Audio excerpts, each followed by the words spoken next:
বন্ধুরা, গ্রামে থাকতে কার না ভালো লাগে? তাই তো যারা গ্রামে থাকে তারাই তো গ্রামের মজাটা বোঝে। আসলে আমরা যারা ঢাকা থাকি গ্রামের মজাটা বুঝি না। বুঝি তখনই যখন গ্রামে যাই, গ্রামের আবহাওয়া, গ্রামের পরিবেশ দেখি, তখন খুবই ভালো লাগে। তো আমরা কর্মজীবনে খুব ব্যস্ত একটা জীবন, কর্মজীবনের জন্য, কর্ম করার জন্য আমরা গ্রাম ছেড়ে ঢাকা চলে আসি।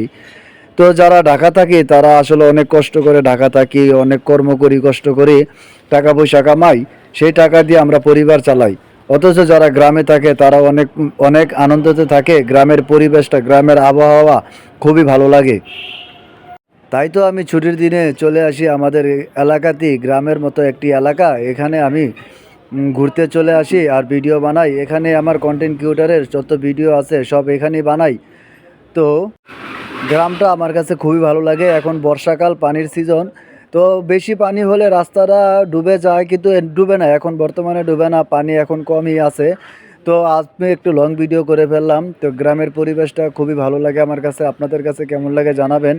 তো আশা করি সবার কাছে গ্রামের পরিবেশ ভালো লাগে, কারণ গ্রাম হলো আমাদের জন্মভূমি, মাতৃভূমি। এখানে সবারই ভালো লাগার কথা। তো আমরা যেহেতু ঢাকা থাকি, গ্রামের মজাটা আহ, গ্রামের মজাটা শুধু মিস করি। যখন ঈদের ছুটি পাই তখন গ্রামের বাড়িতে যাই, 7 দিন বেড়াই, কতই না ভালো লাগে। তো এখন আমি যাচ্ছি সামনের দিকে, এগিয়ে যাচ্ছি। তো পরিবেশটা আমি আপনাদের মাঝে তুলে ধরলাম। তো আপনাদের কাছে কেমন লাগলো পরিবেশটা একটু জানাবেন। তো আমি প্রায় সময় এরকম লং ভিডিও নিয়ে আসি, আপনারা আমার ভিডিওগুলো দেখবেন, দেখে কেমন লাগে একটু কমেন্টে মতামত জানাবেন।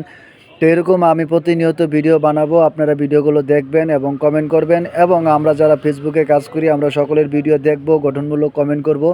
তো বর্ষাকালে সবচেয়ে ভালো লাগে হচ্ছে মাছের দাম, টাটকা মাছ পাওয়া যায়, মাছের দামও কম থাকে। এখানে এই যে বাসগুলো দেখতে পাচ্ছেন, এগুলো দিয়ে মাছ ধরে এই মাছগুলোর দাম আসলে মোটামুটি কমও না আবার বেশিও না। যাই হোক, বেশি দাম একটু বেশি হলেও টাটকা মাছ পাওয়া যায়।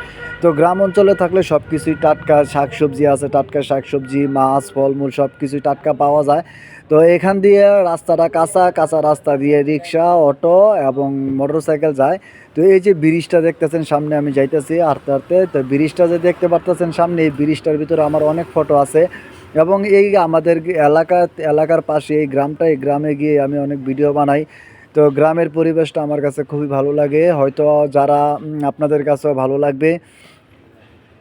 আমরা যারা ফেসবুকে কাজ করি আমরা অনেক পরিশ্রম করি, কিন্তু পরিশ্রম করতে হবেই আমাদের, তা না হলে কিন্তু আমাদের এখান থেকে সফলতা অর্জন করা যাবে না। তো আমাদের প্রতিনিয়ত ভিডিও আপলোড দিতে হবে, ফটো ট্যাক্স আপলোড দিতে হবে। যারা এখনও কন্টেন্ট মনিটাইজেশন পান নাই ইনশাল্লাহ তারাও পেয়ে যাবেন। এরকম আমার মতো প্রতিনিয়ত ভিডিও আপলোড করেন, সকলেই সফলতা